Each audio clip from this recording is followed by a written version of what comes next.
qui est en charge, elle, tout spécifiquement de la cellule lutte contre les inondations. Donc, ce dossier a provoqué pas mal d'émotions et de frustration, de confusion dans l'esprit de certains. Donc, nous sommes là déjà pour vous rassurer. La province va vous présenter, c'est la province qui a introduit le permis, donc je vais laisser la parole à M. le député provincial pour vous présenter le projet et puis vous pouvez poser vos questions. Il répondra déjà, parce que nous avons eu l'information par différents biais de vos questionnements et de vos inquiétudes, donc il répondra déjà, je pense, pour la plupart des questions dans sa présentation. Voilà, je vous remercie et merci M. Bastien. Je vous cède la parole.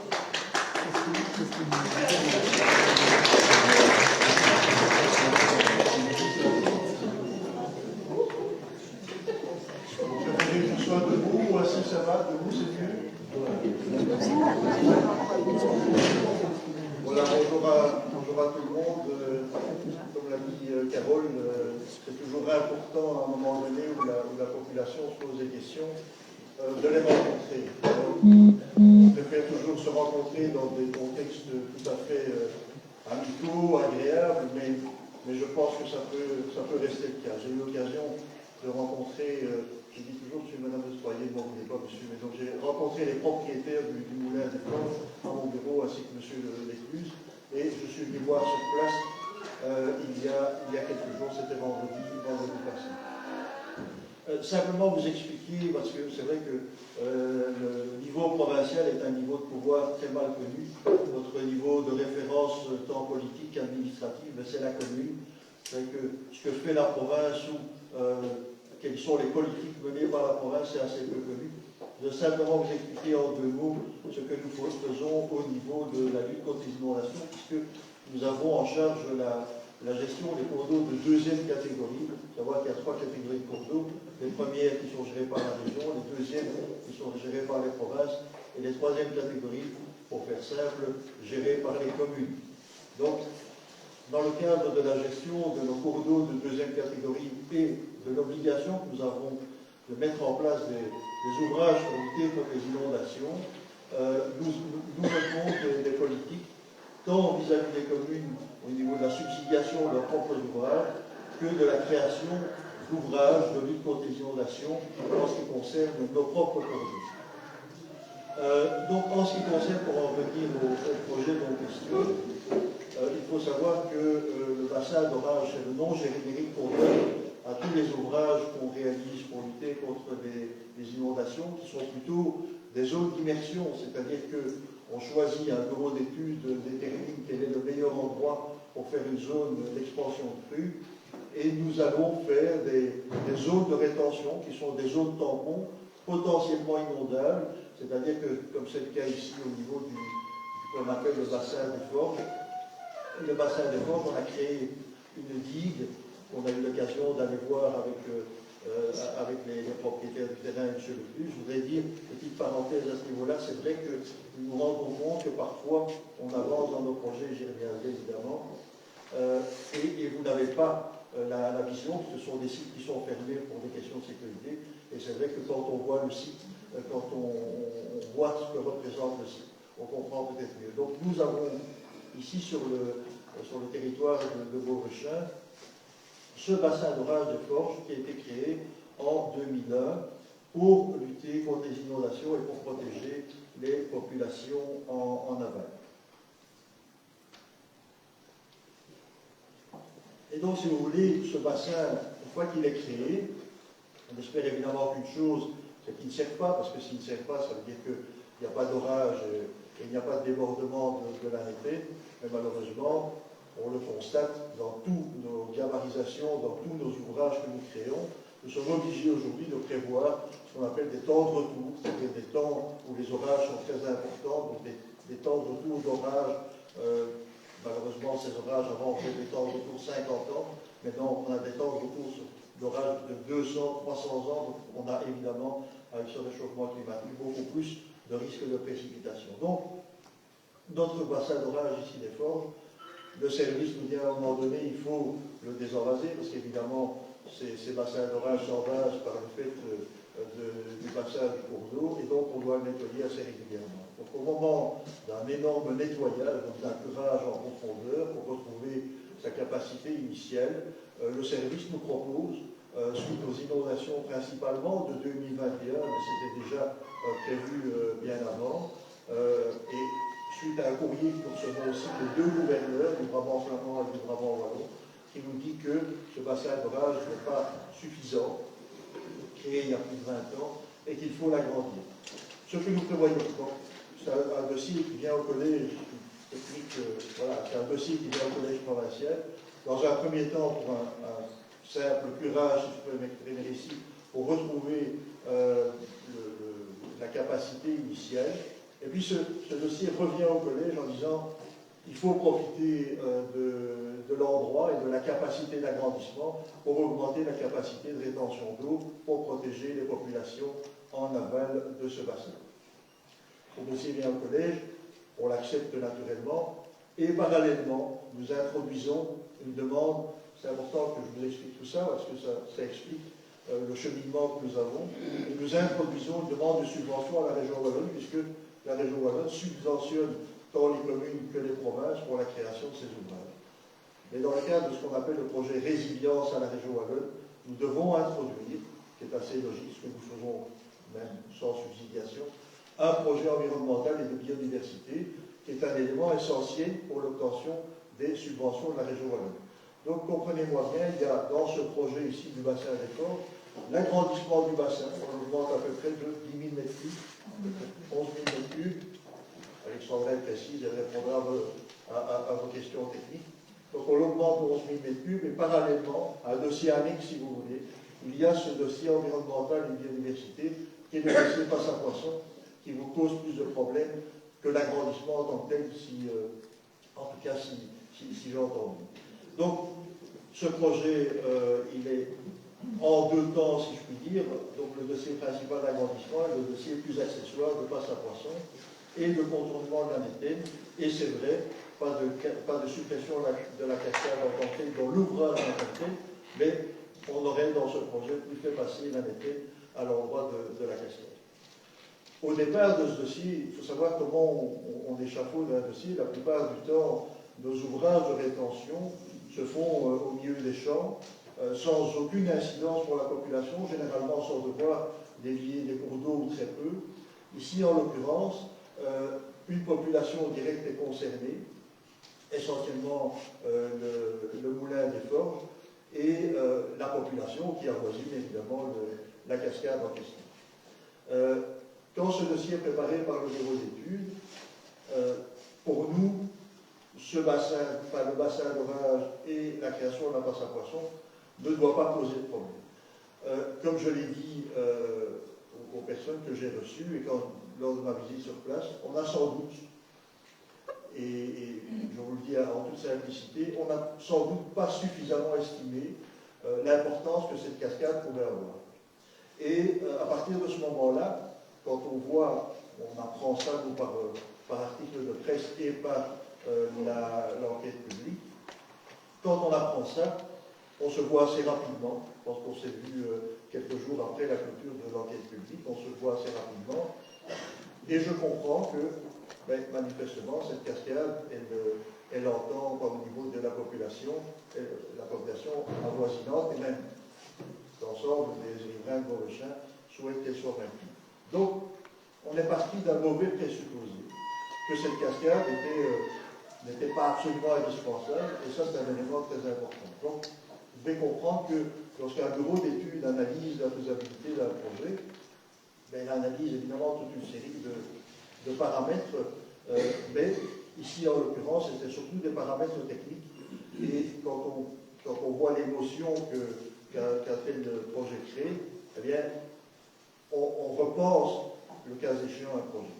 Donc aujourd'hui, quelle est la situation?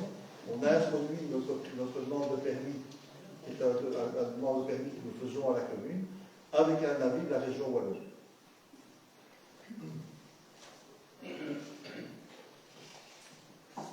Et donc quand on a introduit un permis à la région wallonne nous demande, le cas échéant, des précisions sur un dossier. Il se fait que ce dossier, de manière, je vous dis, quand un dossier part mal, il part mal, donc mauvais présupposé de départ, la région wallonne nous demande des explications, pas sur la passe à poisson, mais bien sur l'agrandissement du bassin d'orage. Et donc en fait, sans que nous le souhaitions, ce dossier se divise en deux, et il n'y a que le dossier passe à poisson qui passe en enquête publique. Ce que nous ne souhaitons pas, mais nous, à partir du moment où on a introduit un dossier en demande de permis, dire on perd la main, il y a la région wallonne qui vient effectivement vous demander des questions sur un dossier, et puis il fait passer une partie du dossier en enquête publique. Et c'est ça qui est important de venir savoir. Je vous dis que quand ça part mal, et il y a uniquement un volet du dossier qui passe en enquête publique. C'est pas normal, puisque de passer que ce dossier passe à poisson, qui est pour nous l'annexe au dossier principal, qui est le dossier d'agrandissement, ça n'a aucun sens, puisque si on explique ça à la population, uniquement la passe à poisson, il dit à quoi ça sert de faire une passe à poisson. Il y a un problème en amont, en aval, j'y reviendrai aussi. À quoi ça sert, puisque, voilà, mais il y a le projet agrandissement, naturellement. Donc, quand je suis venu voir sur place, je dois vous avouer d'abord que, je trouvais que cette cascade était quand même très belle. Oui, mais c'est vrai.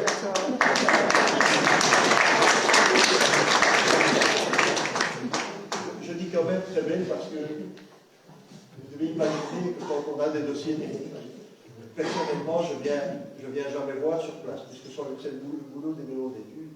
Et moi, c'est ce que j'ai dit tout de suite à M. Lepluze et au propriétaire du moulin. Quand on vient sur place, évidemment, on se rend compte de plein de choses. Mais il faut venir sur place. Que j'ai fait assez rapidement, je pense. Et donc, quand j'ai vu cette cascade, en plus quand Mme Beausoyer m'a dit que ça la versait dans son sommeil, là, je dois vous avouer que ça m'a rajouté à l'élément sensible du dossier. Nous, au niveau technique, on n'a même pas encore passé le dossier agrandissement du bassin des Forges, puisque la région wallonne attend encore des précisions à ce niveau-là. Nous attendons aussi la promesse de subside. Il faut savoir que si le dossier passe, on est subventionné à concurrence de 90% de projets qui représentent 1 million d'euros. L'agrandissement et la passe à poisson, rien que la passe à poisson, c'est 200 000 euros. Donc vous voyez, quelque part, si je ne la fais pas, moi je me porte pas plus mal, j'économise 200 000 euros, j'y reviendrai aussi. Donc, quand on attend donc cette demande du public, il doit intervenir dans les prochains jours. Et donc, techniquement parlant, où en sommes-nous? C'est pour ça que je ne vais pas bêtement vous donner des bonnes nouvelles, mais je vais quand même vous en donner, qui n'engageront que moi. Vous devrez à la limite me faire confiance, mais on est en période de vacances. C'est un dossier qui ne va pas repasser au collège provincial dans les jours qui viennent. Mais c'est sûr qu'à partir du moment où j'ai en charge de la lutte contre l'inondation et de la gestion des cours d'eau, mes collègues au collège provincial me suivent sur un projet. Donc en fait, l'idée est la suivante, c'est que on a besoin d'un projet environnemental, on a besoin d'un projet de biodiversité pour que le dossier passe au niveau de la région wallonne. Le tout est de voir si ce dossier passe à poisson, on peut être mis sur le côté et qu'on présente autre chose à la région wallonne pour que la région wallonne dise oui, bah, ce dossier-là, il est bien ficelé, l'agrandissement c'est absolument nécessaire et le dossier biodiversité environnement qui est présenté par la province, qui n'est pas la passe à poisson, mais qui est autre chose. On ne sait pas encore quoi, on a bien des idées.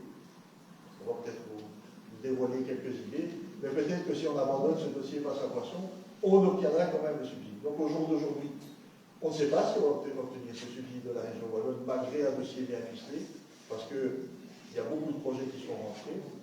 Et deuxièmement, c'est important, on a peut-être un autre projet que ce projet passe à poisson. Un chemin didactique, des panneaux didactiques, que sais-je, remettre en valeur justement la cascade plutôt que de supprimer on a pensé à une zone de pique-nique chez Madame Boussoyer, mais il n'y a pas jusque-là. Simplement pour vous expliquer ceci, je suis vraiment ravi qu'il y ait un comité de riverains qui s'est créé. On préfère toujours qu'il y ait un comité de riverains qui se crée pour applaudir vos projets. Moi, je comprends tout à fait, vraiment, je peux vous dire que ça. Je comprends tout à fait les mois que ça peut susciter. Et je vous l'ai dit, quand un dossier part mal, il part mal, parce que j'ai vu dans la presse qu'on était aussi main dans la main avec la région wallonne pour cette histoire de contournement de la ville et la zone de réservation. On n'a pas de route, on n'a plus de route provinciale. On les a cédés à la région en 2014. Ça, ils ont pu faire, mais pas les cours d'eau de troisième catégorie des communes à la province. C'est dommage, ça m'engage que moi. Mais on n'a plus de route provinciale. Ce dossier, ce projet ici, ne s'inscrit absolument pas dans un fantasme de contournement, de réservation, de bande de réservation, de renforcement des berges de la rue Leclerc pour ce futur contournement. On n'a strictement rien à voir avec ça. Je veux dire simplement, et c'est ce que je disais quand on s'est vu avec les riverains concernés, il y a un moment donné où la région wallonne doit être logique. Et je sais qu'il y a beaucoup de propriétaires qui sont directement impactés par ce problème, chez Mansell, par ce problème de contournement. Je pense qu'à un moment donné, si la région wallonne, et je le dis avec beaucoup de simplicité, décide de faire un projet, que ce soit un contournement, un rond-point ou n'importe quoi, elle met à jour le plan de secteur. Elle met à jour ce plan de secteur qui date de 79, donc il y a plus de 40 ans. Il y a à un moment donné, alors c'est vrai que politiquement, là, l'administration n'est pas en faute, c'est politiquement, si le politique en charge des routes ou autre chose décide de ne pas faire un projet, et que c'est inscrit, il n'y a plus de budget pour, etc., on change le plan de secteur. Il y a un projet pour, il y a une procédure pour.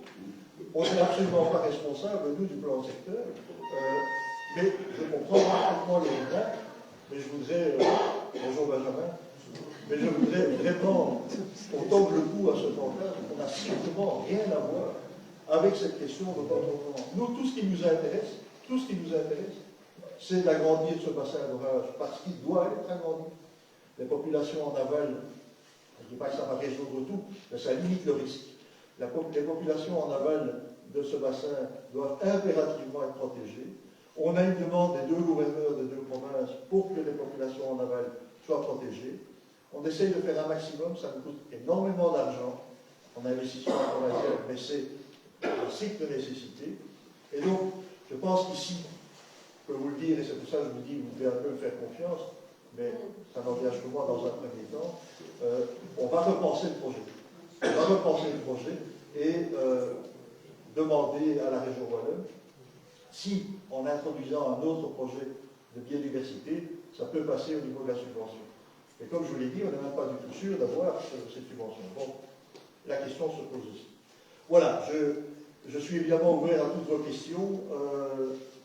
Je pense que c'est pour ça que je n'ai pas voulu revenir sur l'ensemble des 20 questions que le comité avait préparées, parce que, évidemment, mon discours est peut-être pas celui que vous attendiez, c'est sans doute celui que vous attendiez, mais vous ne vous attendiez pas à avoir ce discours-là immédiatement. Mais ce n'est pas un dossier qui est encore officiellement dans cette voie-là. Je ne voudrais pas non plus vous donner de faux espoirs, mais en tout état de cause, voilà, moi je pense qu'on n'a pas envie non plus de rentrer dans des procédures au Conseil d'État, on n'a pas du tout envie de rentrer dans des... Nous, ce qui nous intéresse, c'est cet agrandissement du bassin d'orage, parce que l'intérêt général primant sur l'intérêt particulier, on doit le faire, et donc pour le reste, c'est un point d'interrogation pour le moment, mais je pense pouvoir suffisamment vous rassurer ce soir. Voilà. Je vous remercie en tout cas pour votre attention.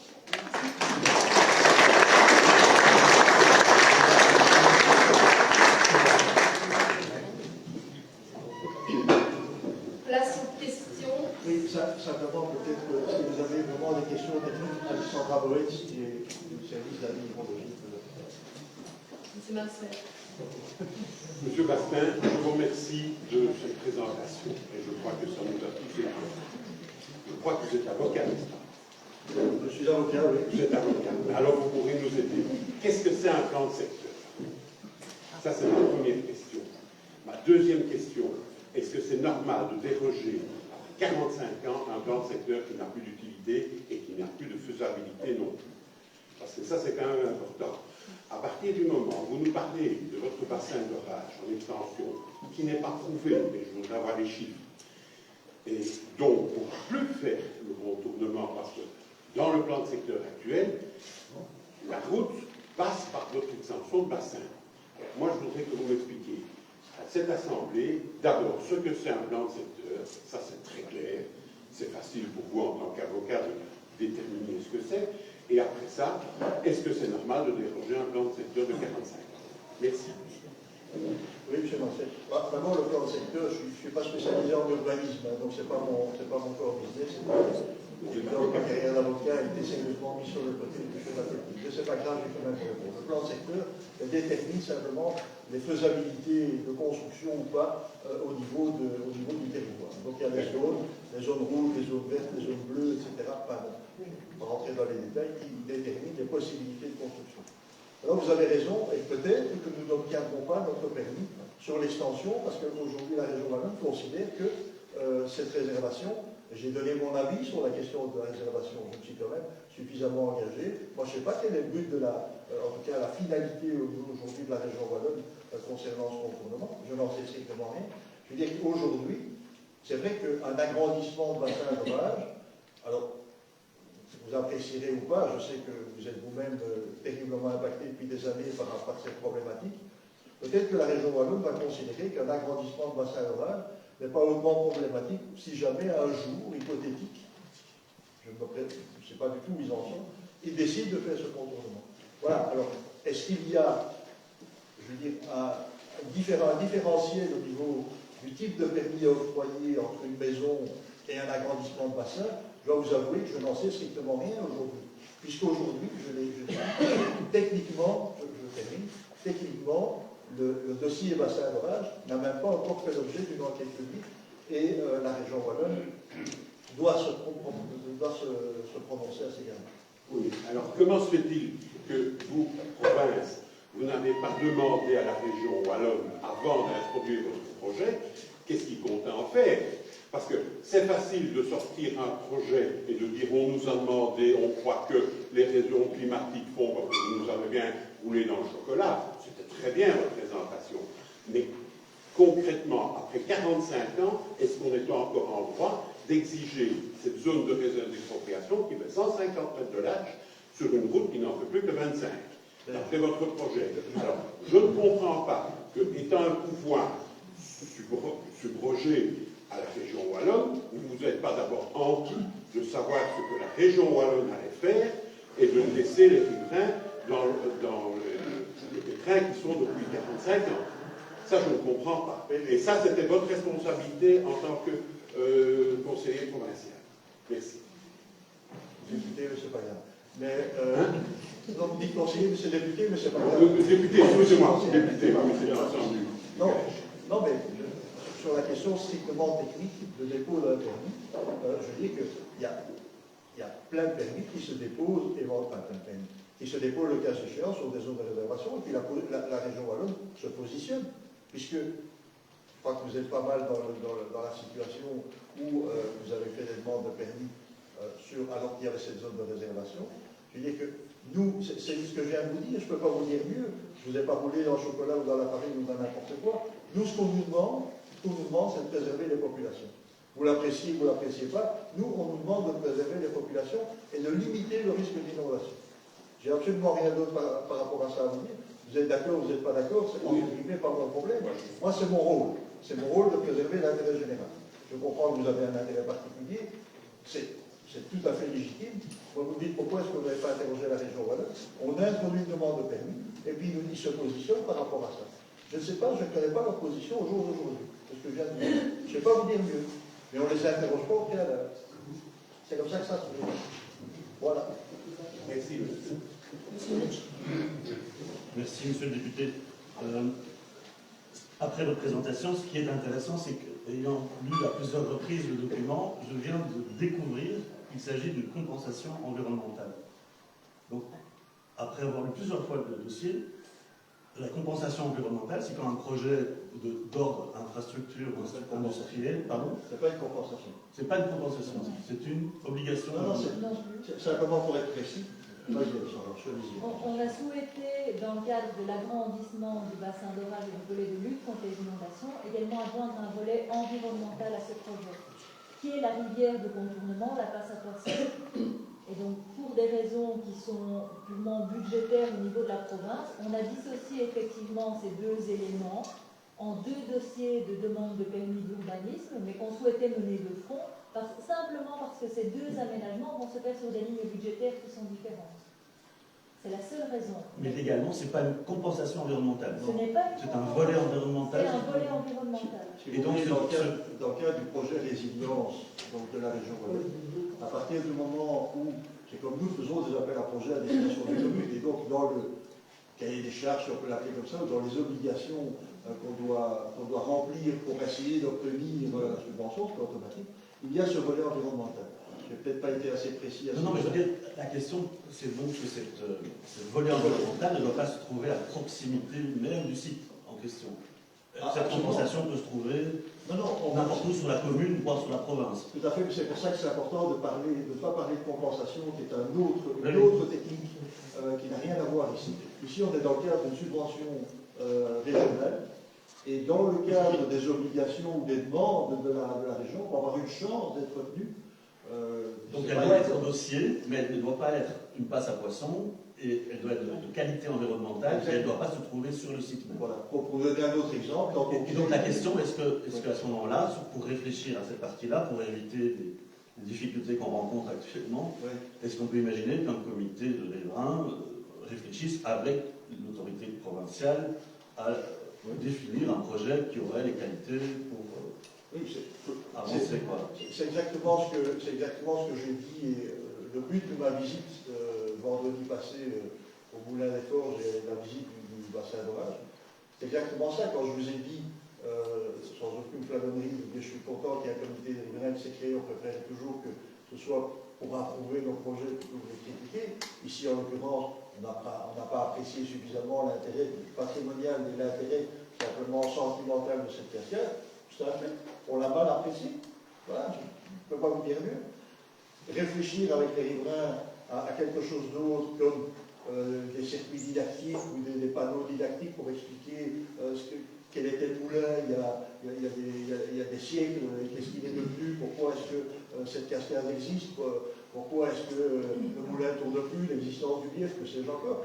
On peut évidemment réfléchir, le but est clair, mais je dis, la plupart du temps de nos ouvrages de rétention, moi ça fait 10 ans que je suis à la province, on n'a pas d'incidence directement riverain. C'est-à-dire que ce sont des zones qu'on essaie de faire justement le plus reculées possible pour ne pas avoir d'impact. Ici, c'est une zone qui existait. Elle existe depuis 2009, c'est un agrandissement. Je veux dire que ce volet environnemental est quelque chose d'obligatoire, parce que si on ne le fait pas, je veux dire, on dit alors on le fait sur fonds propres, mais sur fonds propres, c'est 900 000 euros. Ici, la subvention provinciale, c'est 900 000 euros. Je veux dire, c'est pas négligeable dans les deniers. Moi, c'est l'intérêt, ce que j'ai en charge, c'est l'intérêt général et les deniers publics. Ça, vous n'allez pas me reprocher, je dois gérer ça au mieux. Donc, si on veut avoir une chance d'obtenir la subvention régionale, on doit avoir ce volet environnemental. Il peut maintenant, je veux dire, ce dossier ne va pas tomber demain. On n'a pas encore passé le dossier agrandissement en enquête publique, on n'a pas encore la promesse de subside, on n'a encore rien. Bon, donc, entre guillemets, on a le temps de parler, ce qu'on a commencé à faire. On a le temps de parler. Le problème ici, c'est que tout s'est déclenché en enquête publique. Je veux dire, et Mme Le Troyer me le disait avec beaucoup de simplicité, on n'aurait pas su venir vous voir avant, puisqu'on ne connaissait pas le projet, on ne savait pas ce que ça représentait. Et nous, de notre côté, on n'a pas idée que cette déviation de cours d'eau puisse avoir un tel impact émotionnel et légitime et sentimental de la part de la population.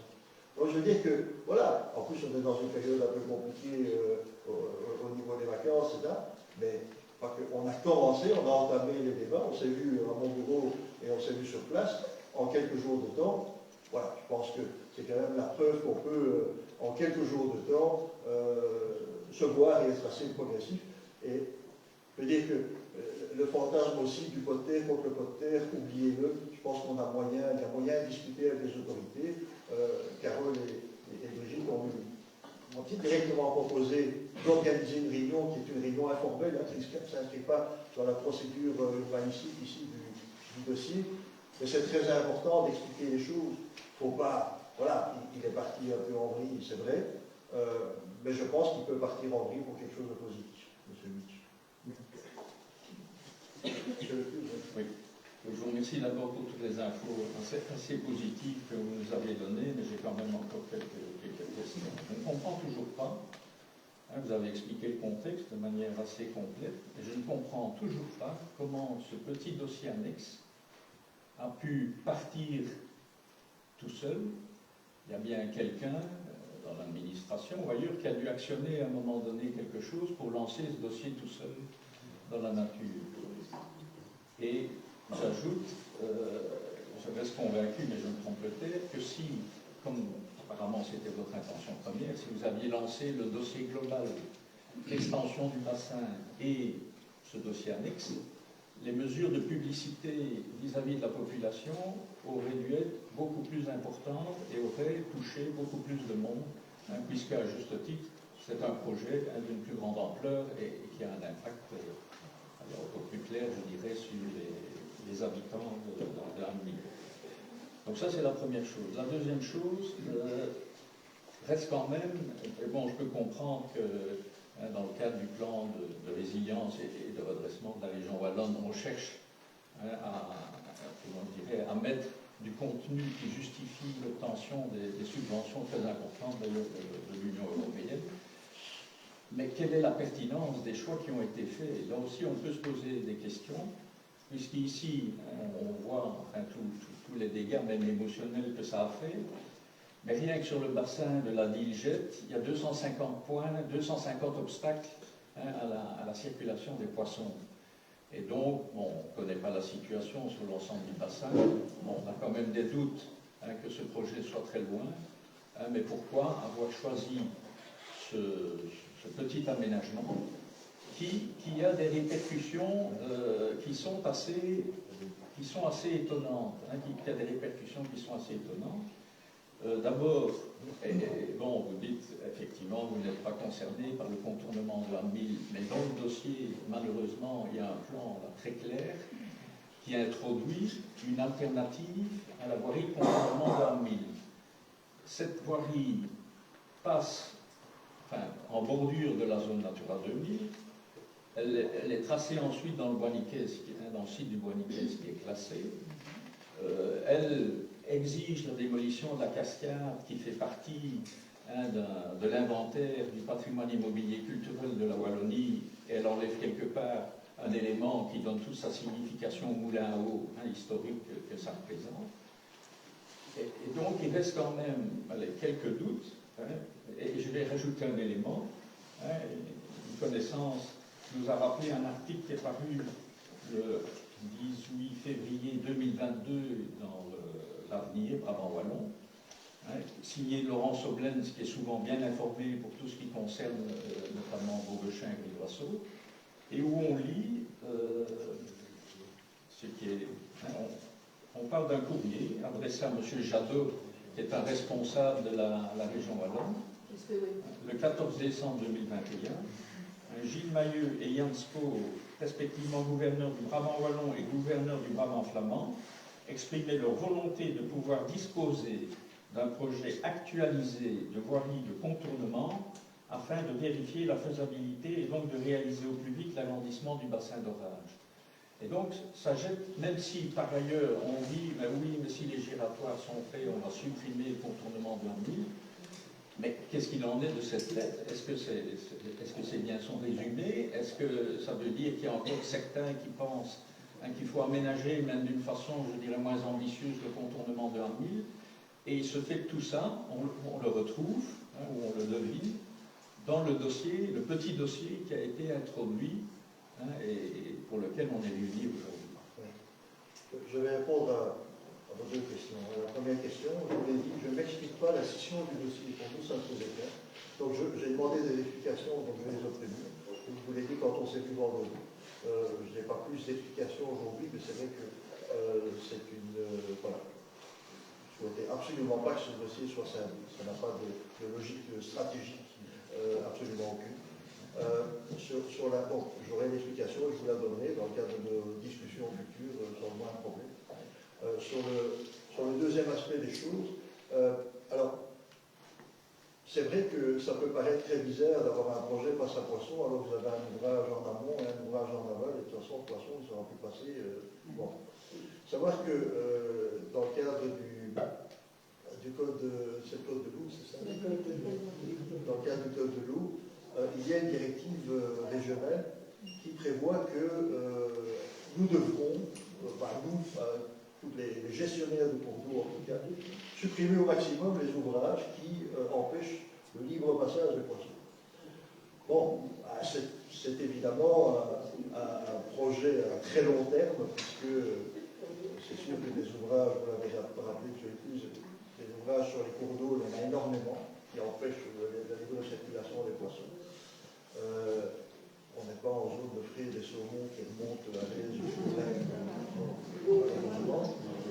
Quoique des saumons qui ravissent les obstacles. Mais c'est vrai, ça peut paraître très saugrenu de faire une passe à poisson à un endroit qui est à l'endroit du moulin des Forges au niveau de la cascade, alors qu'il y a un projet en amont en aval. On profite simplement de ce projet résilience pour créer un projet biodiversité environnementale à cet endroit-là. Dire que c'est meilleur, ben, je vous l'ai dit, sans doute c'est pas le meilleur, c'est le moins qu'on puisse dire, mais pour ce projet de suppression des ouvrages sur les cours d'eau, il faudrait plutôt, mais c'est que mon avis, il faudrait plutôt qu'il y ait un vaste projet régional, en disant voilà, on décide pendant 5 ans, 10 ans, 15 ans, 20 ans, que sais-je, qu'on subventionne les gestionnaires des cours d'eau avec un but précis qui est la suppression des ouvrages et la création de projets de passe à poisson et autre chose. Bon, ce n'est pas le cas aujourd'hui. Donc nous, si vous voulez, et c'est pour ça que je puisse le rappeler, c'est important d'être précis sur ce dont on parle, on n'est pas dans une compensation, on est dans un projet, si vous voulez, environnemental qui accompagne un autre projet. Et donc, quelque part, je ne vais pas dire que c'est une petite annexe, mais ce n'est pas le fond du dossier. Si un jour la région wallonne nous dit, voilà, nous on débloque des budgets pharaoniques, mais on est plutôt dans le cadre de la lutte contre l'inondation, plutôt que après les inondations de 2021, je veux dire que tous les budgets, logiquement, étaient concentrés sur la lutte contre l'inondation, et nous on le fait depuis plus de 10 ans, donc voilà. Mais je suis assez d'accord avec vous, c'est-à-dire que ce projet devait être global. C'est-à-dire qu'imaginez, mais il faut bien commencer quelque part. Donc on ne va pas supprimer tous les obstacles poissons du jour au lendemain.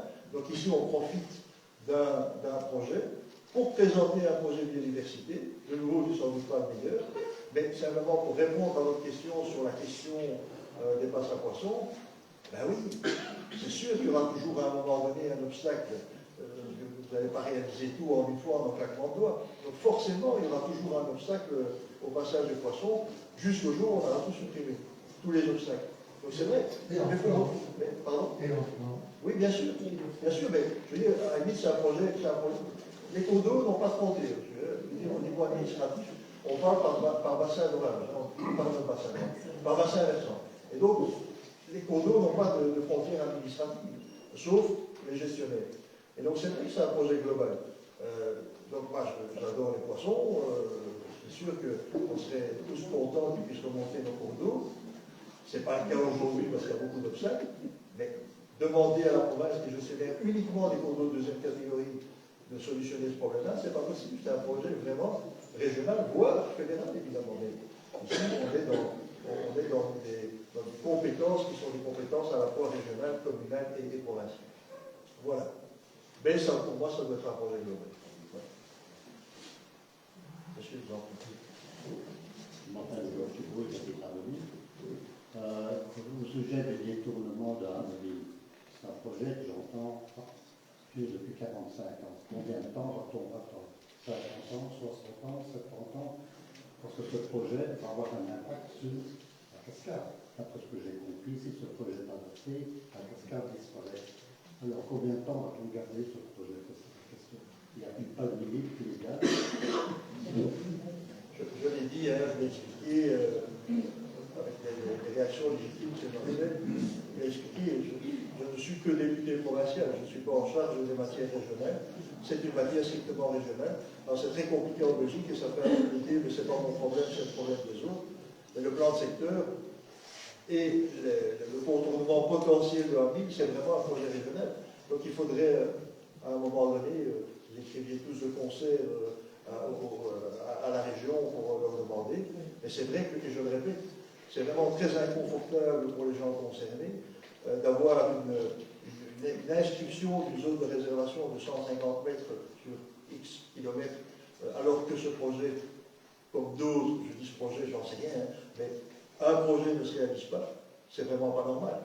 Donc vous avez raison, il n'y a pas de limite légale, puisque ce plan de secteur, tant qu'il n'est pas modifié, il reste, cette zone de réservation reste inscrite, mais vous n'avez pas de limite légale, si vous voulez, de prescription ou de suppression automatique. Et ça, c'est très dommageable. Ça sera pour nos petits-enfants. Moi, je pense très clairement qu'il faut à un moment donné, alors je ne suis pas aux affaires à la région, je ne dis pas que je serais mieux qu'eux, c'est très présomptueux de dire ça. Mais ces zones de réservation, je vais vous donner un autre exemple. J'ai été chemin à Ouargla pendant 12 ans, et chemin de la mobilité. Et il y a au centre de Ouargla, qu'on appelle le carrefour du Finbec, pour ceux qui se connaissent, c'est un lieu. Eh bien, il y a une zone de réservation à ce moment-là. Donc il y a une zone de réservation parce que la région veut faire un bon point. Bon, je les interroge, comme les chemins de la mobilité, je dis écoutez, est-ce que vous allez faire ce bon point un jour? Non, ça va être trop compliqué, on va devoir faire des expropriations, etc. Et je dis oui, mais j'ai des projets, bon, il y a un projet immobilier, si vous voyez ce carrefour du Finbec, ben, il y avait une ancienne station de service qui est complètement déserte, il y avait un projet immobilier là, il y a un projet qui était introduit, qui voulait être introduit, je m'appelle donc effectivement, là, ils ont posé la question préalable. Eh bien non. Et cette zone de réservation, on peut aller voir dans le secteur, cette zone de réservation est toujours là. Je suis sûr à 1000% que ce projet ne se fera jamais, mais la zone de réservation existe toujours. Donc voilà, c'est complètement... Oui, dans cette question-là, on va demander à la commune d'inviter la région à venir s'expliquer comme vous êtes en train de le faire. J'allais terminer par... Vous n'avez pas dit. C'est triste, c'est moi qui l'ai dit à votre place. J'allais terminer. Non, mais vous avez raison, c'est la commune. C'est la commune qui doit... D'ailleurs, la commune, ici, a eu un rôle d'alerte de la province. Je voulais vraiment remercier Carole et Brigitte, parce que la commune, évidemment, est beaucoup plus proche de ses citoyens, je l'ai dit en préambule de mon intervention. C'est terriblement important et nous avons d'excellents contacts avec nos communes. Ça, c'est la chance du Brabant wallon, d'être une toute petite province, on a beaucoup de contacts avec nos communes, donc c'est sûr qu'on a été alertés. Il y aura un avis qui sera un avis défavorable de la commune est assez légitime par rapport à tout ce que je viens de dire. Mais c'est la commune qui doit écrire à la région. Mais ce n'est pas évident parce que, avant d'avoir une réponse, mais systématiquement, moi quand j'étais jeune à la mobilité, j'ai écrit à la région. Je n'ai pas eu beaucoup de réponses, je vous assure. Mais c'est vrai que c'est. Moi non plus. Voilà. Donc, ça crée un inconfort pour les communes et pour les riverains, naturellement, qui est absolument normal. Donc ce plan doit évoluer. C'est une procédure qui est procédure administrative qui n'est pas compliquée en plus, hein, mais je dis qu'à un moment donné, il faut se positionner. Est-ce que oui ou non on fera le projet? Alors ça, c'est la difficulté aussi des mandats et des politiques. Bon, moi, je termine mon mandat dans un an, je ne sais pas si je serai élu. Peut-être que les projets que j'avais ne seront pas les projets qui vont être suivis par mon successeur. Ça, c'est évident, c'est compliqué. Mais en attendant, à partir du moment où il y a, j'ai l'appelé comme ça, un certain courage politique pour dire, voilà, nous, on ne fera pas ce projet parce qu'on n'a pas les budgets, parce qu'il ne s'insère pas, parce qu'il y a une expropriation à faire qui va nous coûter trop cher, tu sais, il faut avoir le courage de modifier ce plan. Voilà, je ne peux pas vous dire autre chose. Mais vous avez raison, c'est de la compétence. Je voudrais juste signaler que nous les avions conviés, la région Wallonne, à la réunion de ce soir. C'est vrai au tout dernier moment, puisque ça s'est un petit peu précipité la semaine passée, et ils nous ont envoyé un petit courrier en disant que pour ce soir, ce n'était pas possible, malheureusement, vu le temps imparti. Mais on pourrait refaire une réunion en tous les cas, je vous en parlerai peut-être plus tard, à une autre occasion où là, ce sera la région. Et que ce sera le sujet du soir, parce qu'ici, ce n'est pas vraiment le sujet. Je ne sais pas l'ordre, allons-y. Madame a conclu. Madame. Oui, en tant qu'association environnementale, l'action environnementale, nous sommes évidemment favorables à la promotion de la biodiversité, à la libre circulation des poissons. Dans ce cas concret, je suis quand même de l'avis de M. Lécluse. Et ce que nous craignons surtout, c'est qu'il y a un agenda caché avec cette histoire de contournement. Et je demanderais qu'au moins, dans la demande de permis, on supprime ce qui se trouve à la notion E, où il est dit clairement le déplacement du lit du cours d'eau permettrait de dégager cette courbe problématique en réservant une bande de 25 mètres à l'aménagement d'une voirie de contournement. C'est dit noir sur blanc dans la demande de permis, alors qu'au moins on supprime ces éléments.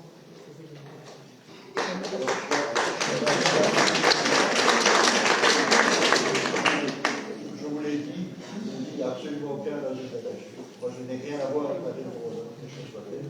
Chacun peut-être pas choisi, mais il y a aussi une question de renforcement des herbes et tout ça. Je vous l'ai dit, quand un dossier part un peu mal, il part vraiment mal. Donc il y a eu sans doute cette incompréhension. Tout le dossier va être repensé. Voilà. C'est plutôt des remarques que je voudrais émettre. Les questions, il y en avait beaucoup. La question de la passe à poisson doit être intégrée dans un projet plus global de biodiversité. Les poissons, c'est une partie de la biodiversité. Il y a les insectes, il y a les oiseaux, il y a les animaux. On pourrait faire un site, ça m'intéresserait quand on discute un petit peu de ça, pour travailler les différents aspects de la biodiversité. Pour la petite histoire, j'ai un neveu qui est docteur en sciences politiques, il a fait un doctorat sur les questions environnementales. Et la dernière fois que je l'ai rencontré, il m'a dit que ce qui était le plus, c'est la disparition des insectes ailés. Ça m'a surpris. Mais effectivement, dans notre ciel, cette année-ci, je n'ai pas vu d'hirondelles. On pourrait travailler la question des insectes comme des animaux, comme des oiseaux. En travaillant en replantation, il y a des arbres qui permettent que l'eau s'infiltre. Et donc, ça pourrait. J'avais imaginé aussi quelque chose de didactique, puisque la cascade est littéralement visitée. Donc, ça fait un projet global qui serve l'écolage en quelque sorte. Donc, ça, voilà. Alors, par rapport à la passe à poisson, je trouvais que le projet était quand même d'une filière très importante, ça demande beaucoup de travaux. Alors qu'il existe des techniques beaucoup moins coûteuses, entre autres de ce qu'on appelait des trios à poisson. Des trios passe à poisson, qui prennent beaucoup moins de place et qui en plus de ça sont fabriqués en compagnie. Je réponds à vos deux questions en même temps. Je l'ai dit, que vous avez la chance aujourd'hui, que on a créé un comité qui va être un comité qui va pouvoir discuter sur un futur projet. Moi, je vous l'ai dit, on a aujourd'hui pas encore la promesse de subside, on a encore, bon, je crois que vous avez compris que tout probablement ce projet de passe à poisson, il va passer à la trappe, en jeu de mots. Donc, voilà. Mais, donc, l'idée, c'est quoi?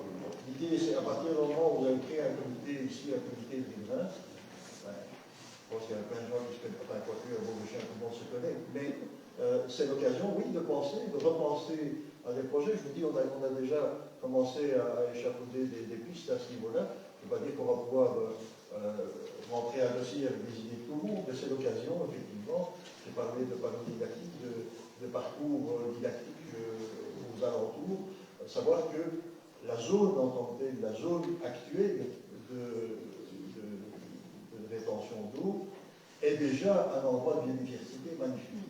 Il faut, alors c'est vrai qu'on s'est dit aussi avec le service, on va tout probablement dans les mois qui viennent organiser une visite parce que c'est vrai que vous ne voyez jamais ce côté-là de la zone d'expansion crue, c'est de faire une visite, mais comme je l'ai dit, les répéter généralement sur des zones totalement isolées que les riverains ne voient même pas, n'imaginent même pas. Ici, ce n'est pas le cas. Vous êtes directement concerné, pour certains, vous voyez, vous imaginez la butte qui est très discrète, me semble-t-il. Mais cette zone-là, comme toutes nos zones qu'on crée toujours des zones humides, forcément, c'est toujours des zones humides, des zones de biodiversité, et c'est quand même très intéressant à voir. Vous parliez de... J'ai la chance d'avoir aussi l'environnement dans mes compétences, c'est quelque chose qui me touche beaucoup. Mais tout est dans tout. Vous ne pouvez pas isoler. On essaie justement de mêler la mobilité, l'environnement, la biodiversité, la lutte contre l'inondation. On essaie justement, en créant une zone qui est potentiellement inondable, que le terme bassin d'orage est un mauvais terme, vous imaginez un bac de béton, ce n'est pas le cas évidemment. Mais cette zone-là, vous aurez l'occasion de la voir si vous ne l'avez pas déjà vue.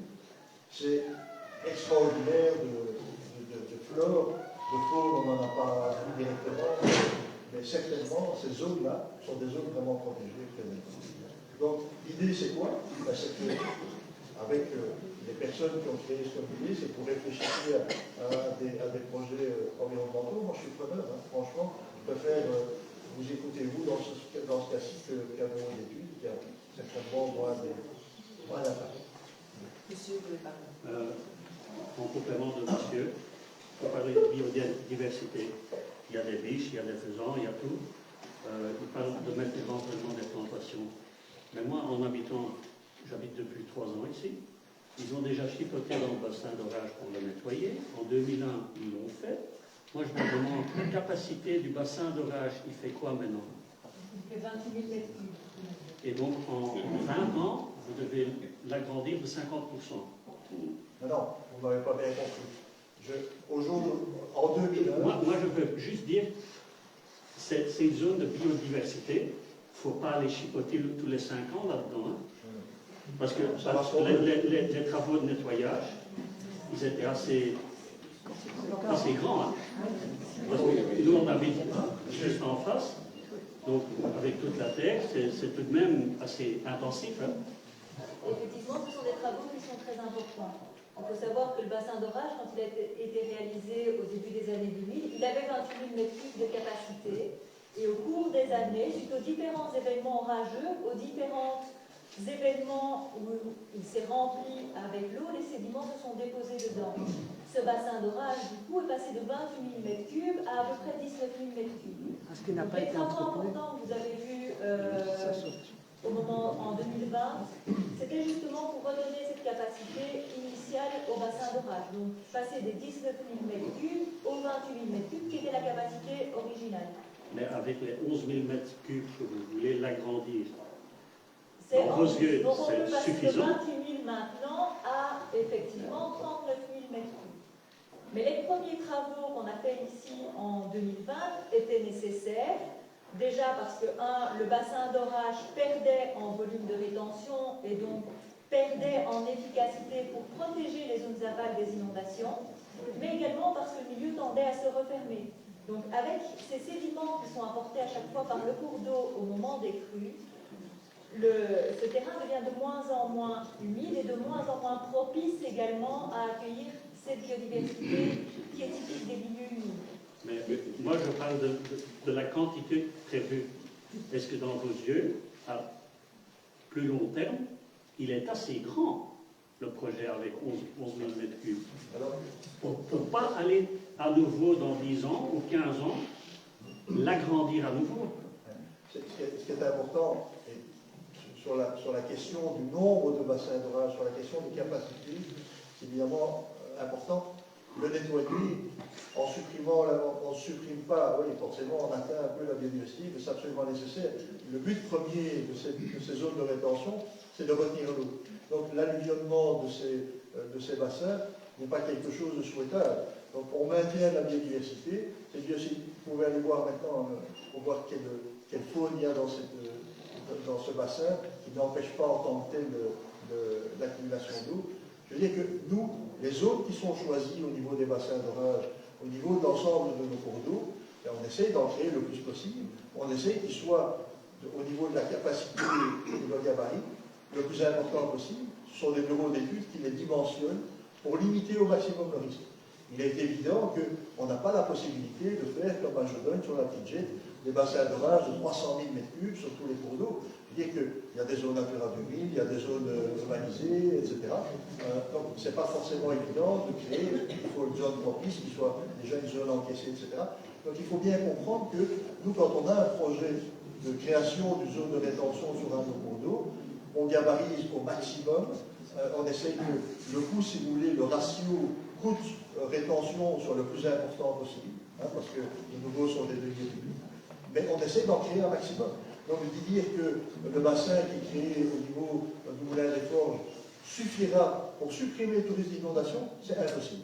On va limiter le risque d'inondation. Et en retenant 10 000 m3 supplémentaires en amont, il est évident que les populations en aval seront protégées à concurrence de ces 10 000 m3 supplémentaires. Vous dire aujourd'hui que ce sera suffisant? Probablement pas. Probablement pas. Ça va être la multiplication de ces différents ouvrages. Et de nouveau, on fait passer en deuxième emploi. C'est des budgets énormes. On en crée, on a encore 12 projets qui sont en prévision, 17 qui sont déjà réalisés. Donc, c'est vrai, aujourd'hui, on ne fait que limiter le risque d'inondation. Je crois que c'est quelque chose qu'il faut bien comprendre. Une fois que l'eau elle est dans le cours d'eau, c'est pratiquement déjà trop tard. Et donc, il faut créer ces zones tampons. Vous dire si elle est suffisante aujourd'hui, je ne sais pas vous dire. Mais en tout cas, elle fera 10 000 m3 de plus. Ça, c'est le plus important. Merci. Donc, je vais peut-être passer la parole à monsieur. Bonsoir, monsieur Bastin, merci d'être venu nous expliquer un petit peu la situation. Moi, personnellement, j'aime bien les trois idées, c'est-à-dire augmenter les capacités pour les bassins d'orage. J'aime bien la passe à poisson, et j'aime bien l'idée de garder la cascade, parce que ça nous donne un cadre bucolique dans notre belle commune. Donc, les trois idées me plaisent bien, et je me demandais s'il n'y avait pas moyen, puisque vous avez déjà les projets, vous avez déjà budgétisé, avoir une idée de ce que ça va coûter, si on ne peut pas garder la cascade à cause du budget, éventuellement voir si la commune ne pourrait pas prendre ça en charge, quel serait le coût de préserver cette cascade et que ce soit la commune qui prenne ça en charge. Je sais que Claude ne sera pas très content parce qu'on dépense les deniers publics de la commune, mais ça c'est la question que je me posais. Et puis je me demandais, au niveau du droit d'eau du moulin, moi j'aime bien cette idée de dépenser de l'argent pour tout le monde en préservant le patrimoine de chacun. Et j'aime bien cette idée de peut-être avoir un jour un moulin qui produira de la farine et pouvoir acheter ma farine dans le moulin. Donc je me demandais si dans vos projets...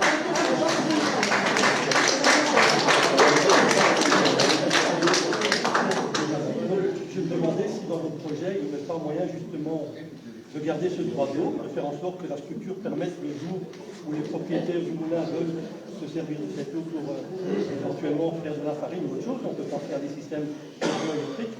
Et donc de voir si on ne pouvait pas le faire comme ça. Et si jamais ça pose un problème au niveau du budget, je vous l'ai dit, j'aime bien les trois idées, de voir si on n'a pas cette possibilité de transformer cette cascade en ouvrage d'art.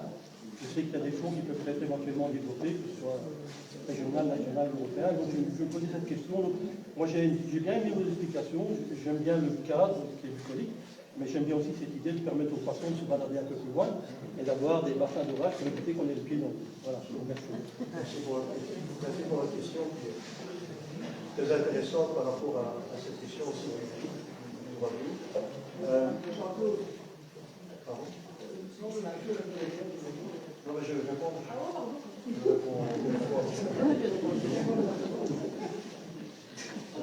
C'est vrai que je suis un peu pressé devant le voilà. Non, simplement, c'est vrai, je ne peux pas vous le dire en d'autres langues. Je pense que la cascade, elle sera vraiment préservée, hein, donc on va trouver un autre projet. Et on compte sur vous, effectivement, aussi pour présenter un autre projet didactique. Donc là, on ne va pas mettre la charrue avant les bœufs, vous allez réfléchir de votre côté, on va réfléchir du nôtre. Au niveau du droit d'eau, c'est très intéressant parce qu'il faut savoir que le droit d'eau, il existe, il est éternel. Le droit d'eau, il existe toujours maintenant, il n'a pas besoin d'être renouvelé. Et donc là, si les propriétaires du moulin ont envie un jour de recréer un projet hydraulique ou de roue pour faire la farine des forges, ça c'est leur problème. Ça c'est un problème strictement privé. Le droit d'eau appartient à l'ouvrage, il n'appartient pas au propriétaire. Donc ça, c'est la question. Sur la question du petit patrimoine, il y a un budget qui existe au niveau régional aussi sur le petit patrimoine, donc il n'est pas du tout impossible qu'on puisse, dans le cadre aussi d'une valorisation future de la cascade, faire appel à cette subvention du petit patrimoine. Donc vous avez raison, alors il y a une possibilité aussi à ce niveau-là. Je vais vous donner la parole parce que sinon... C'est surtout que je voulais revenir sur une question de procédure. Si en l'état, les avis qui ont été remis, je pense qu'il y a 19 avis plus des pétitions, on attend encore la position formelle de la commune, mais même un avis négatif de la commune n'arrête pas la procédure. Le ministre pourrait malgré tout délivrer le projet aujourd'hui. Donc la seule manière d'arrêter le projet, c'est que le pouvoir public, la province, retire le projet. Il n'y a que deux possibilités aujourd'hui. Parce que les modifications sur la partie aujourd'hui environnementale, en tout cas celles que vous entendez et que vous nous proposez, sont majeures. Donc, à part la partie qui sert en renflouant la Nétaine avec les terres de Remblai, donc c'était une facilité au projet parce que ça permet d'éviter de devoir nettoyer les terres potentiellement polluées, en tout cas avec un certain nombre de produits, certainement. Donc c'était une facilité pour le projet, ça réduisait une partie des charges. Mais donc aujourd'hui, il y a deux aspects majeurs qui fait que, raisonnablement, le projet doit être revu entièrement. Donc la seule possibilité et la seule sécurité par rapport à quand vous nous demandez de faire confiance, je pense qu'on peut le faire. Mais alors c'est à vous à nous annoncer que vous retirez le projet, ou en tout cas que vous défendrez au collège provincial le retrait du projet. Donc vous savez comme moi que tout demandeur d'un acte administratif peut le retirer à tout moment. Donc là, c'est le demandeur, ici en l'occurrence en Camille, vous avez raison, qui peut le retirer. Donc je ne peux pas vous dire mieux que ce que je viens de vous dire en préambule. Donc je défendrai l'idée de retirer, de repenser ce projet au niveau du collège, mais vous connaissez les procédures, je ne peux pas m'engager pour le collège aujourd'hui. On a voulu tenir cette réunion le plus rapidement possible parce que, voilà, ça ne servait à rien qu'on continue à s'échanger par voie de presse, même si la presse est excellente, M. Walpé. Voilà, c'était mieux qu'on se voit et qu'on se parle. Voilà, c'est pour ça qu'on a voulu, avec Carole Brigitte et nos services, vous rencontrer. C'est clair qu'on va repenser le projet. Donc, repenser le projet, c'est quoi? C'est le retirer, le représenter. Mais on doit d'abord attendre, techniquement parlant, c'est quand même plus intelligent de notre part, d'attendre la promesse de subside de la région Wallonne et de dire, en tout cas, sur ce volet passe à poisson, on n'en fera pas, mais on vous propose un autre projet, qui est un projet annexe. Ça, c'est une discussion politique que nous pouvons avoir avec Mme Tellier, avec qui nous avons d'excellents contacts. Mais voilà, c'est une question de discussion. Est-ce que cette passe à poisson était le meilleur projet au niveau environnemental et biodiversité?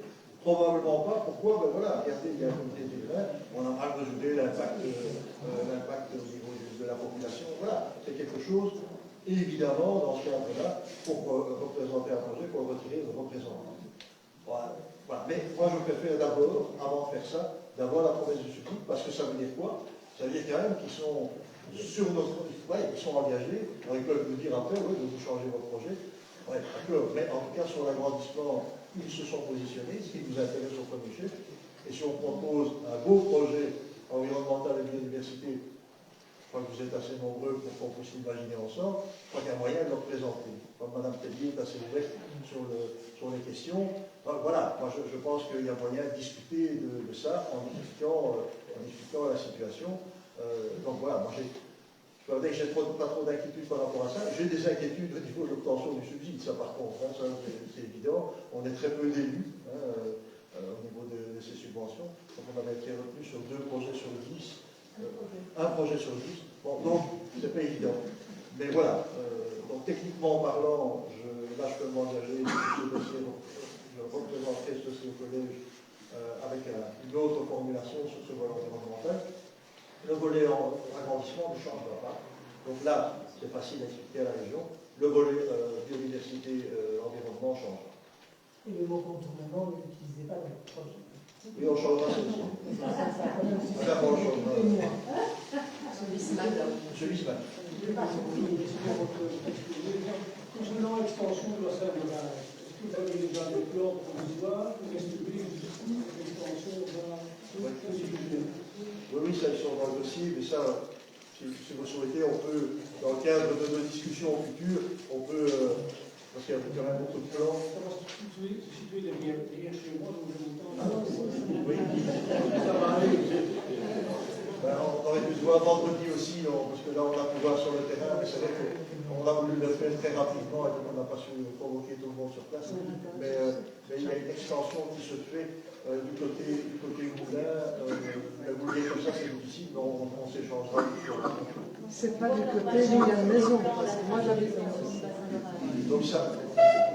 On voit sur les plans normalement la trace de l'extension du bassin d'orage. Donc on se redirige en fait On vers n'arrive pas dans mon jardin, quand même. Pardon? On ne va pas arriver dans mon jardin, quand même. Non, on reste sur les terrains qui sont provinciaux. On ne les porte pas chez C'est plus vers la cascade, finalement. Oui. On redescend au sud de la cascade, effectivement. D'accord, donc c'est pas vers... Non. Et pareil, la hauteur de la digue, donc la hauteur supérieure de la digue, reste similaire à ce qu'il y a actuellement. Donc on ne vient pas rehausser cette digue-là. Ça va. Donc on ne va pas venir créer un mur devant chez vous. D'accord. Et comme l'a indiqué M. Bastin, la volonté était vraiment de déposer ces 2 volets, donc le volet agrandissement du bassin d'orage et le volet nucléaire de contournement au même moment. Donc nous, on les a introduits au même moment au niveau de la région Ouattara. Et malheureusement, on nous a demandé des documents complémentaires, mais ces 2 dossiers n'ont pas vécu leur même vie et ont été dissociés. C'est vraiment pas la volonté. Madame. Le comité a une chute d'eau en en 2020, Nivelles a réhabilité sa petite chute d'eau dans le parc de la Rivière. Et nous, à 2000, on voudrait supprimer cette chute d'eau. Je trouve ça très dommage, alors que ça passionne les enfants, mais aussi ça procure des endroits pittoresques pour le village, alors que le village a une route qui amène de la pollution, de bruit, de CO2. Gardons ces petits endroits ressourçants, pittoresques dans notre village de la ville. Voilà.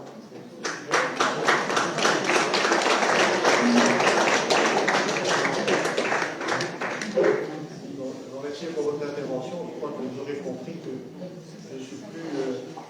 je ne suis plus tellement à convaincre. J'ai été voir sur place. Donc, Madame de Troyer m'a convaincu.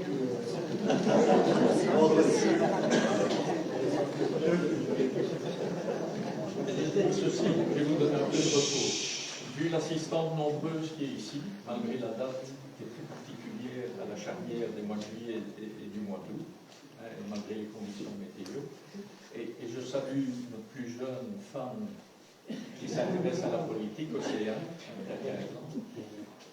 En fait, je dis, je vais vous donner deux choses, parce que je trouve que, vu l'assistante, ce serait bien de réentendre le point de vue de la commune sur la liaison des giratoires avec le contournement d'un mille.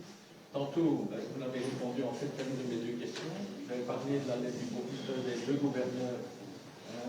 Et donc, c'était d'ailleurs dans la clique, on voyait une belle photo, on voyait les trois bourgmestres de Everley, Qu'est-ce qu'il en est?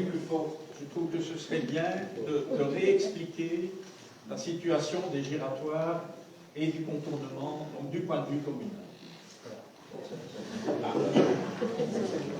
Alors, ce courrier en effet est adressé suite aux dernières inondations graves en Meurthe-sur-Moselle. Alors, la région wallonne ne s'est jamais cachée du fait qu'elle souhaitait les giratoires sur la commune de Beaurechat. Je rappelle que c'est quand même une route régionale, si je m'en disais non. Je rappelle que c'est quand même une route régionale. Alors, il se fait que les deux giratoires, les permis, ont été octroyés. J'ai les dates, vous avez les dates en 2022, on a vérifié justement les dates tout à l'heure. Février 2022 pour le SPOE, l'autre pour le projet, projet Equilis, maintenant, 2 ans. C'est 2022 tous les deux. Donc, les deux giratoires sont octroyés, les permis sont octroyés, mais ils ne sont pas mis en œuvre. Voilà, ça c'est pas de la compétence communale. Et c'est clair, parce que certains d'entre vous m'ont déjà téléphoné plusieurs fois pour savoir si une fois les giratoires engagés et construits, si la zone serait levée, on va dire, je m'exprime comme ça, il y a de grandes chances que oui, c'est ça. Moi, j'ai des certitudes, mais orales, personne qui l'écrit devant la région wallonne, mais c'est certain que ce sera comme ça, en effet. Maintenant, qu'est-ce qui fait qu'ils ne mettent pas en œuvre ce giratoire? Ils sont concordants, c'est-à-dire qu'il faut les faire en même temps. Voilà. Ça, c'est une question technique, ne demandez pas, c'est une demande du SPE. C'est une demande du SPE. Or, il se fait que le projet, qui s'est appelé le projet TAMEC auparavant, donc c'est le projet sur Amemil, des appartements, des maisons, etc., le projet immobilier, qui est un projet privé, j'en parlais également. Ils ont eu un octroi sous réserve, on va dire, favorable conditionnel, c'est ça que ça s'appelle. L'ouverture de voirie est accordée, le giratoire est accordé, toute la partie sud a été accordée, mais la partie nord, ils devaient revoir, donc là, entre la voirie où elle passe, ils devaient revoir leur projet.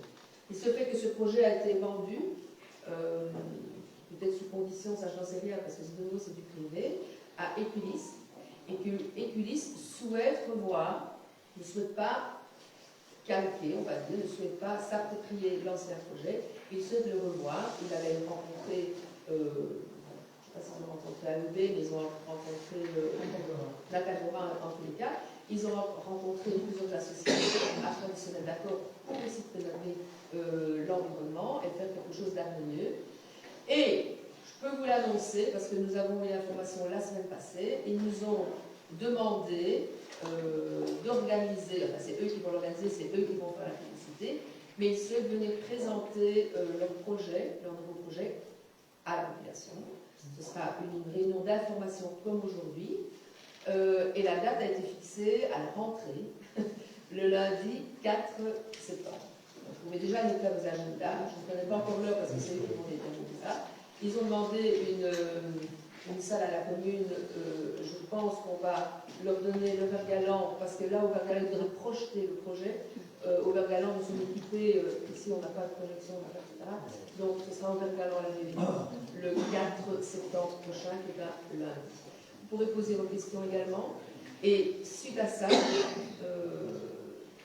dès qu'eux mettent en place et commencent la construction, d'abord il faudra obtenir un nouveau permis, mais dès que le permis sera octroyé mais dès qu'ils commenceront leur construction, ils devront commencer obligatoirement et impérativement par le non-point et par la voirie.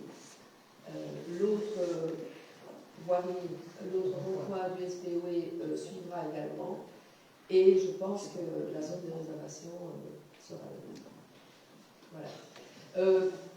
Je ne pense pas qu'il faille faire la réunion. J'entends bien, vous souhaitez qu'il y ait une réunion, qu'on fasse venir la région wallonne, et je m'engage à le faire.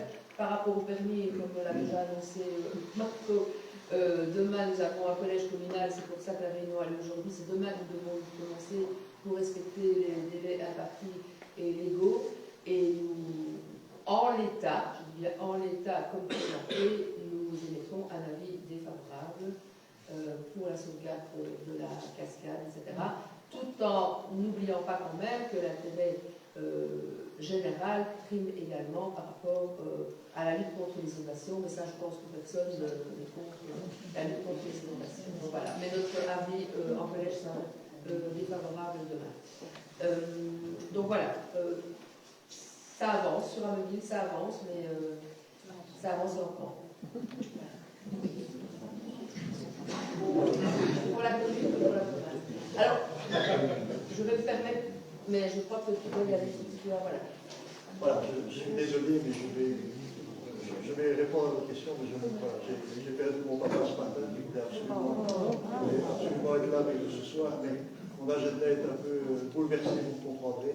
Donc, j'ai encore ma vie, maman qui est à la maison, et qui, voilà, on est en toute convivialité, donc je voulais vous le dire très honnêtement, donc je ne pourrais pas rester beaucoup plus longtemps, mais je voulais être absolument là, je vais répondre à votre question. Et nous aimerions vraiment remercier M. Bastin, parce que ce matin, je lui ai dit, écoute, moi, vraiment, je ne vais pas remplacer toute la nuit, mais il tenait à être là pour vraiment nous témoigner.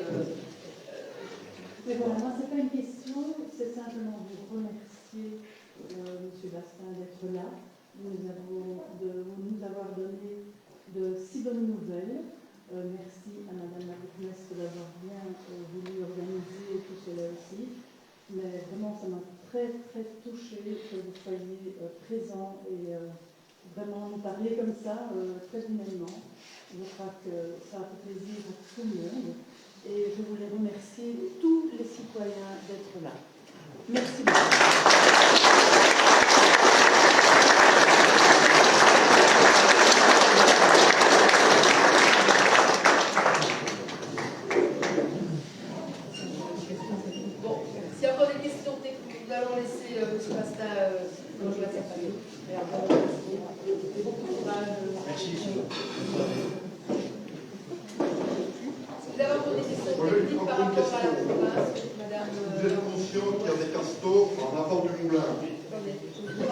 Est-ce que vous êtes conscient qu'il y a des castors en avant du moulin?